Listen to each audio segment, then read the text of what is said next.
Вот такой вот планшет Blackview Mega 3. Это один из самых интересных, конкретно бюджетных планшетов на AliExpress. Обзор называется «3 месяца использования». Мой отзыв конкретно моего планшета, который я делал обзор еще 3 месяца назад. Кстати, ссылка на оригинальный обзор, на проверенного продавца, на промокод в описании под видео. И почему родилось это видео? Да потому что сейчас цена на него такая сладючая. И многие спрашивают про него, и он уже стал бестселлером, но он не без нюансов. И сегодня я вам про них расскажу. Ну, во-первых, я его сложил для вас вот в коробочку, коробас приходит, тут было все сразу расписано, что там 256 гигабайт, это хороший объем памяти, и 12 физической оперативки, это тоже очень хороший объем памяти.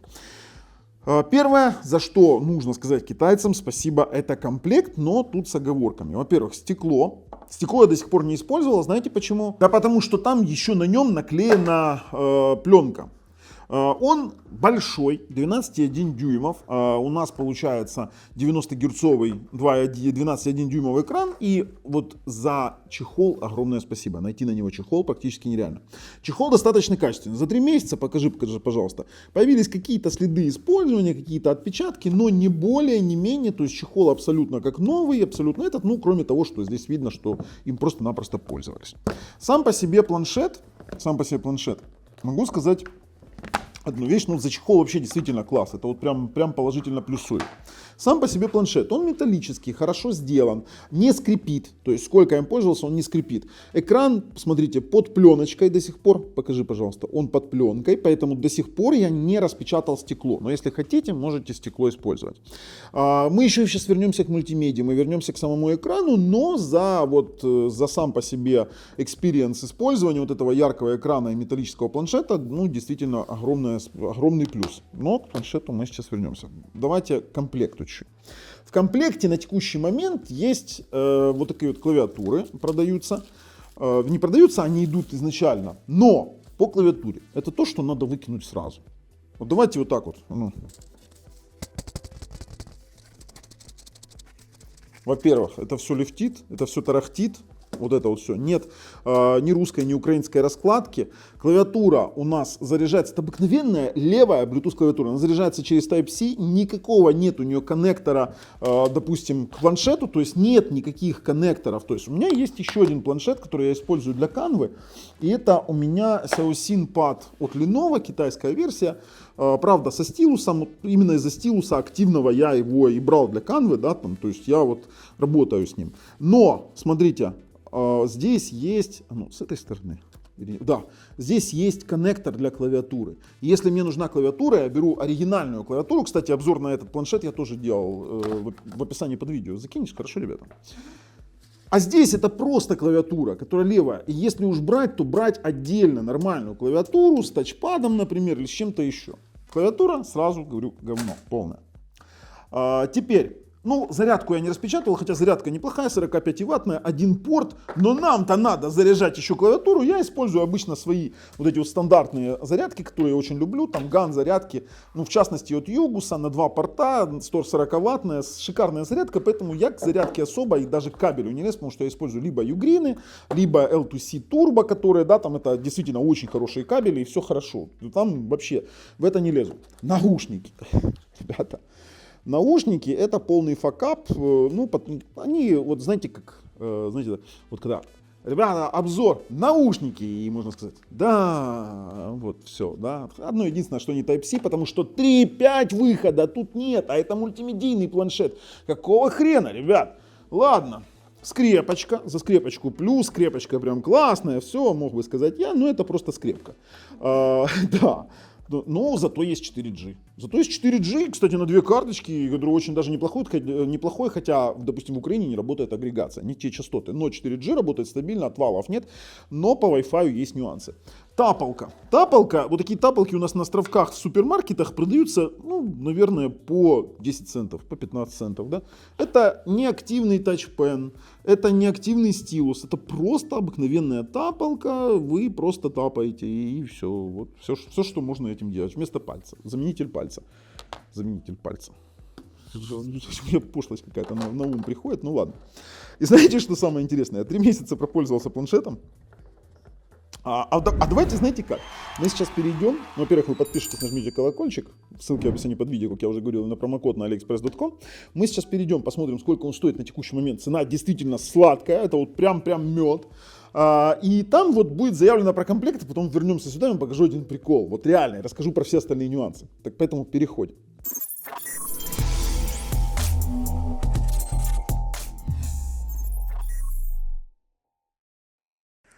Ну и напомнить хочу вам, что с наушничками он будет стоить $213, а официальный стандарт, но при этом официальный стандарт, смотрите, он идет с кейсом, именно с вот этим вот стеклом, с клавиатурой и даже с мышкой. В моем случае без мышки было еще, когда я его только брал. А здесь сейчас с мышкой 12 на 256 за $208. И плюс, если еще использовать промокод, то будет, который в описании под видео, как и ссылка эта, то будет вообще дешево. Напомню вам характеристики, да, вот если брать то, что декларируют и что по факту.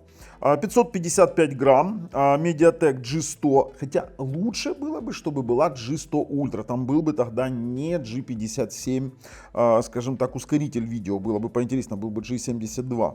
Full HD Plus IPS экран, 12,1 дюйм, 90 Гц и TÜV сертифицирован для глаз. Sony MX362 камера и 2-мегапиксельная камера глубины, 13 мегапикселей фронталочка. 12 на 256, LPDDR4, пишут UFS 3.1, ни хрена, UFS 2.0. Да, здесь они чуть-чуть поднаежили, но сам факт того, что хотя бы UFS это уже хорошо, а не eMMC. То есть маркетинг, но ребята на 4 PDA раскопали и действительно там UFS 2.0. Ну, есть как есть. Двойная SIM, кстати, на скорость никто не жалуется, а вот по Wi-Fi-чику, да, который здесь AC, вот он, пожалуйста, который AC стоит, то есть момент. Есть момент один того, что при работе с роутерами, которые могут блокнуть защиту, да, здесь, кстати, двоякое такое. То есть Blackview сделали в принципе правильно, они сделали защиту именно для смены MAC-адреса, они постоянно при переподключении Wi-Fi меняют MAC-адрес, и если ваш роутер настроен на блокирование таких дел, то, конечно же, Wi-Fi работать не будет. Это один из минусов самого планшета, потому что, ну, в принципе, отключить нормальными методами этого нельзя, но я вам скажу, это всего лишь единичные случаи на каких-то роутерах с экстра какой-то защитой. На обыкновенных роутерах работает просто шикарно. 8800 мАh батарея, все хорошо работает, есть Wi-Fi NL1 и здесь тоже вроде бы как все без вопросов. Сам по себе планшет имеет быструю зарядку 33 Вт, а вот камеры абсолютно ничем не интересны. Но все это вы можете узнать в нашем оригинальном обзоре, а теперь пошли поговорим с вами дальше. Ну что, посмотрели, да? И там вот я именно сожалею, что нет мышки. Ребята, 3 месяца пролежала коробка, 3 месяца, вот так вот лежала инструкция. Я еще думаю, какие молодцы, сделали вот такую вот выемку под инструкцию, да, лисичка? Вот эта коробка пролежала в студии 3 месяца. Я сегодня, когда начал снимать обзор, я такой открываю, а там мышка лежит. Ну не лох? Нет, не лох! Давайте так, ну потому что она воняет. Ой, твою мать! Это вонючий кусок пластика, воняет так, что вы себе не представляете. При этом еще и на батарейках, на обыкновенных. То есть это самая простая Bluetooth мышка, самая дешевучая, которая стоит меньше бакса на AliExpress. Как же она воняет? Ой, она закрывается? Тихо, не поломать бы. Нафиг, я не люблю поломанные вещи. Сверху какой-то вот типа софт пластика, это будет очень маркое, любые чуть жирные пальцы, да, там, и это будет просто ужасно. Я вот сразу считаю, что мышки нет. Вот даже если она у меня в комплекте есть, я считаю, что мышки нет. Твое подсознание сейчас. Да, мое подсознание, когда я услышал этот запах, воняет, я сразу говорю, мышки нет. Ребят, за комплект действительно хорошо в том плане, что даже эту клавиатуру можно использовать, можно нанести какую-то гравировочку, использовать. Но что же получилось у меня с этим планшетом в конечном итоге? С чем наежили? Наежили с UFS 3 памятью. UFS 2. И по тестам показывают UFS 2, и по информации, которую в консоли находят ребята на 4 пэда, тоже UFS 2, при том, что на него root права уже накатили, и прошивка оригинальная есть, то есть можно морочиться. Нельзя установить сторонний лончер. То есть, если вы хотите сторонний лончер, то надо получать root, ставить, допустим, новый лончер, и каждый раз при перезагрузке вы должны будете его стартовать стандартно рукой, для того, ну и до перезагрузки он будет работать как стандартный лаунчер. Это факт.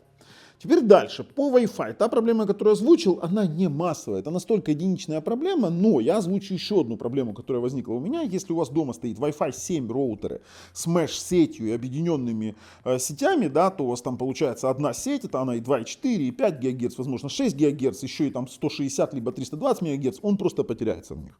Как минимум будет обрываться, его роутер будет сбрасывать, это как минимум, как максимум не будет скорости и вообще не будет видеть сеть.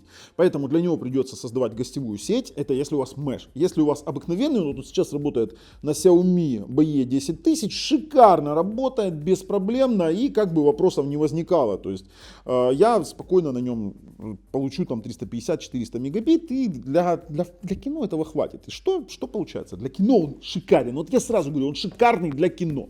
DRM L1. Любые мои стриминговые сервисы, которые я сюда ставил, сюда Netflix включается, спокойно проигрывается, я смотрю, при этом звук, 4 динамика, которые здесь есть, дают шикарный звук, он чистый, я не скажу, что он там сильно какой-то мега-суперовый, премиальный бенд какой-то там JBL Max Edition, нет, это обыкновенные 4 динамика, обыкновенный стереозвук, но при этом который хорошо работает.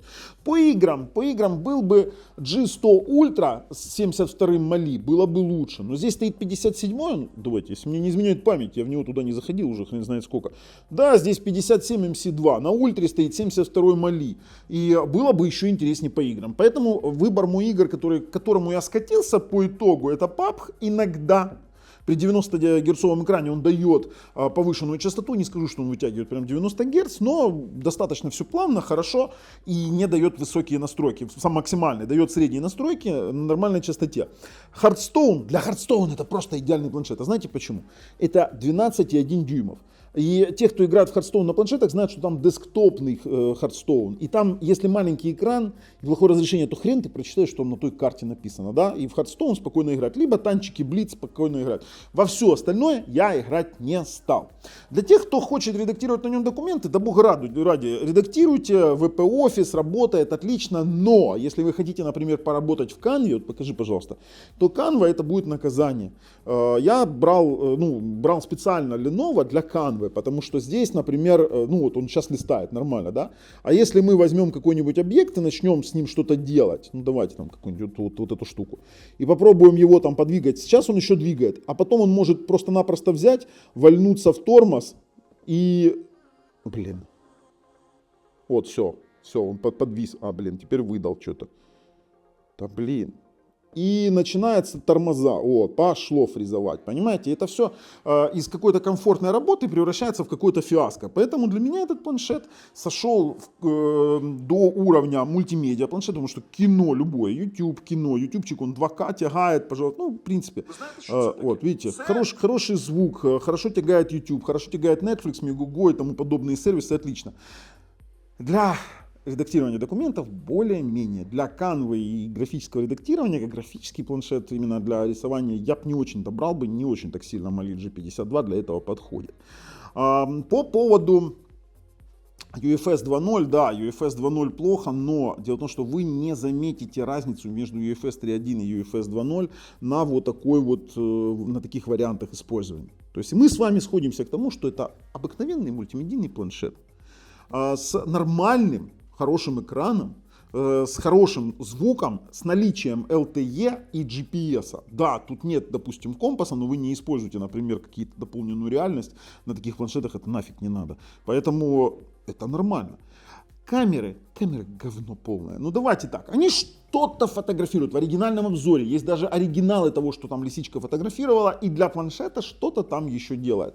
Но это абсолютно ненужная вещь. Фронталочка 13 мегапикселей тоже не для блогов. Это чисто вот коммуникации через Google Meet, через там, например, какой-нибудь телеграмчик поговорить или там WhatsApp. Это возможно. Но не более того, ожидать качества от фронтальной камеры вообще не стоит.